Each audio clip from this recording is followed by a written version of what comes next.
Kněz telefonáty obtěžoval kamarádku. Někam jí zval, chtěl se scházet a vést intelektuální debaty, přestože mu jasně dávala najevo, že je jí to nepříjemné.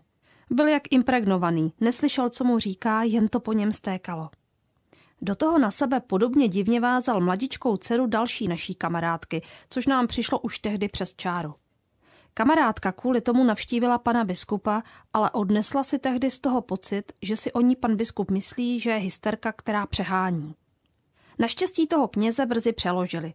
Bohužel jsme zrovna do té farnosti jezdili za naším kamarádem knězem. Další naše kamarádka tam pořádala filmový klub v prostorách, kde bylo dost chladno. Stály tam židle v několika řadách, blízko u sebe. Bohužel jsme přišli poslední, zbyly volné poslední 2 židle vedle něj. Kamarádka stuhla a prosila mě, ať si vedle něj sednu, nebo se z jeho blízkosti pozvrací. Souhlasila jsem, protože já se s ním v podstatě neznala. Náš kontakt byl na nule. Viděla jsem ho párkrát v kostele. Začal film Pokání. Ještě dodnes ho fakt nemůžu vidět. On měl pod židlí plastové lahve s teplou vodou. Dal mi jednu do klína, abych si mohla hřát ruce. Tím se dostal do mé zóny. Hřál se o tu láhev také. Osahával mi nohy, klín. Byla jsem naprosto vypnutá, stuhlá. Měla jsem pocit, že to se přece nemůže dít. Vždyť kolem je tolik lidí, jsme na faře. Zavřela jsem oči a doufala, že to zmizí. Nemohla jsem se ani hnout, ani zařvat, ani ty ruce schodit, ani utéct. Seděla jsem u zdi a místnost byla nacpaná lidmi. Popravdě si tu scénu dnes ani nejsem schopná vybavit. Jen tu atmosféru, ne to fyzično. Nevnímám zpětně vůbec žádný tělesný pocit, jako bych to tělo neměla.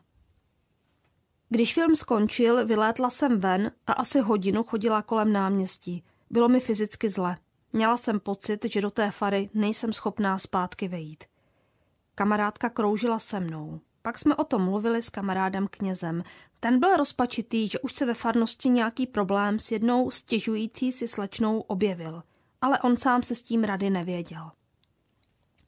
Pak mě kamarádka poprosila, jestli bych nešla za panem biskupem, protože ona sama už s ním tehdy ten jeden rozhovor kvůli tomuto knězi měla. Šla jsem, nebylo to nijak příjemné. Odnesla jsem si pocit viny, že jsem obtěžovala pana biskupa takovou pitomou záležitostí. Jediné mi dávalo smysl, třeba s tím teď něco udělají a on nebude pokračovat. Bohužel to ještě chvíli trvalo, ale snad pak z dalšího místa musel odejít z kněžské služby.